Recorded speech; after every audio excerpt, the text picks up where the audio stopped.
We are racing for the transition of the Fan Hockey Show to the Real Kipper and Board Show. This is our Leaf Hour edition coming to you for the next 2 hours.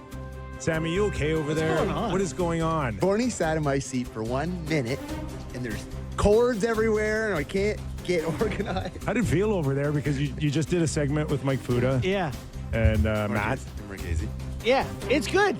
You're kind of on an island. You feel a little isolated, but otherwise okay. Cam, you feel okay over there? Lonely? I'm great. Yeah. I'd have never known anything else. Did you save anything for us, or did you give them all the good stuff? Buddy, I got it all. It's all holstered up and ready to pull out whenever something happens. Well, wherever you're watching and listening live on Sportsnet 590 The Fan, Sportsnet 360, Sportsnet Plus, we're glad you're aboard. Leaf Hour edition, and then in the National Hour as well, coming up, Dan Murphy, Jason Gregor. We've had, of course, plenty of Oiler talk out there. Dan, of course, will fill us in with the Vancouver Canucks. And in about half an hour, we'll welcome in the president, or I'm sorry, not the president. They don't have one anymore. Right. The general manager of the Toronto Maple Leafs, Brad Treliving. And one last bit of house cleaning here this hour of Real Kipper and Bourne, brought to you by Bet365. All right, go, JB. We got. Well, What do you got? Pick it up from the Fuda conversation. Well, we did the conversation yesterday about Mitchell signing in Vegas. Yeah, and he made the trip out there. They had a press conference for him. Did you get to watch some of it? I saw a clip of him at the airport. I guess that's what they do once anybody comes off the plane. Yeah. And they give him balloons, and there's cheerleaders. Got the ladies there, yeah.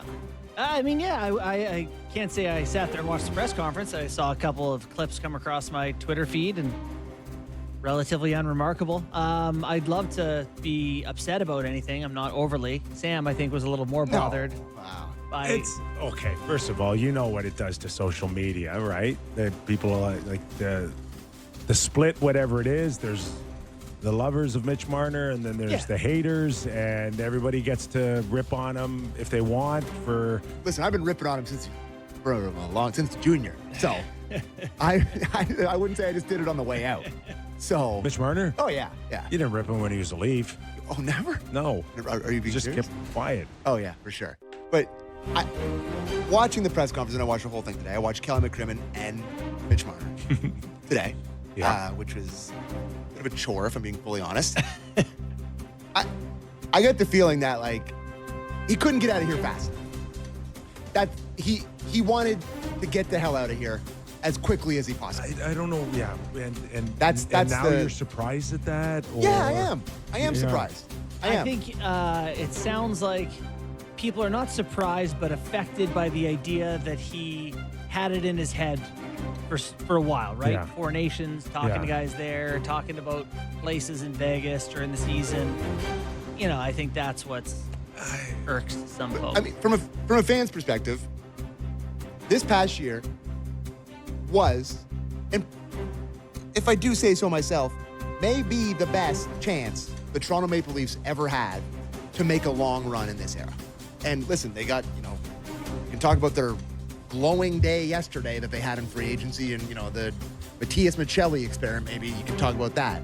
But, to have the leading scorer of the Toronto Maple Leafs talking about it at a press conference now, being like, I was talking to Stoney and talking to Hiller, and, they said Vegas was great. And it's it's hard to not be like, he was dreaming of Sam, Vegas since the puck dropped just after he got back. Reality. No, it's just, Sam, Okay. free agency in professional sports has been around now for 50 years. 100%. I get that. Everybody moves. Everybody. Why is this any different? Why can't he be like everybody else and just pack up, play the last year of his deal, and move? Why?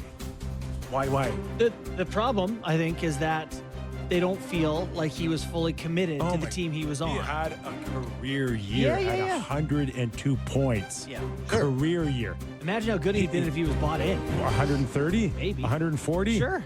I'm not saying that he wasn't bought in. That's not the conversation I'm having.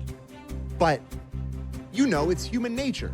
in those playoff games, like, he was good in Game 6 when he set up Matthews for that goal. But as soon as it starts to go bad, Game 5, Game 7, he's like, I'm starting to think about other things. It's like it's close to the end. It's just human nature. And it just hurts my soul that the guy from the area, the guy that's played in the OHL, didn't want to stay with this team, and he'd rather go play for the glitz and glam in Vegas. Why do you want that more than this? That's it in a nutshell. Why do you want that more than this? No different than anyone else. You ask an Islander fan right now for Tavares, it's like it happened yesterday. They are still pissed. For sure. And that was 7 years ago. And I think both parties are entitled just, to that frustration. It's just natural, but get it off your chest. Go to social media. Oh, I did. Everybody can rip on him, and then eventually you have to move on because there's going to be a next one here. Yeah, you just said they didn't move on Long Island. It's not going to be like that people move on. I guess this just kind of confirms what a lot of people were feeling. Yes, which he never wanted to be here. And people did hold out hope that if they somehow had some magic here, they find themselves in a conference final or a Stanley Cup final, he would have changed his mind and everybody could have lived happily ever after, and it didn't happen. Can we... go ahead. I was just going to say, to put one defense for Mitch Marner here that I think holds some weight is that when you go give your first press conference with your new team, of course, it's about Best your behavior. new team. Yeah, I get it. And it's not about that team. And you want to offer something to that fan base. The way that like Pizzetta put out some pictures of himself in Leafs jerseys or pajamas. No, but I mean that kind of stuff that he grew up like. My point is, people want to say, hey, I'm connected to this team, and they want to start connecting new fans. So, for Mitch to start being like, I've heard great things. People say the area is awesome. You want the new fans to be like, okay, this kid is, he likes what we are. Just to have him hanging out with all the players and the wives of the Four Nations, dream about playing in Vegas during the most important season of Toronto Maple Leafs hockey in my life, it does rub me the wrong way. Okay, sorry. It's like, we talked about it with Stoner, and we talked about it with Hiller. It's like they're on nickname basis. You're not naive to think that it doesn't happen. You just don't want to hear it publicly. I think that's probably bang on, for sure. Okay. Yeah. I do. I get that. You're a super fan. I am. And there's a lot of super fans of this team. Yeah. In fact, maybe the most super fans of this team. Just played the clip 2, and I have a question off the back of this. Mitch Marner, clip 2 on his time in Toronto. Last year in Toronto or 2 years ago, really kind of, stuff, we didn't win, obviously. We didn't do what we wanted to do. Stuff started kind of going, a little north, a little south. We didn't know what was going to happen.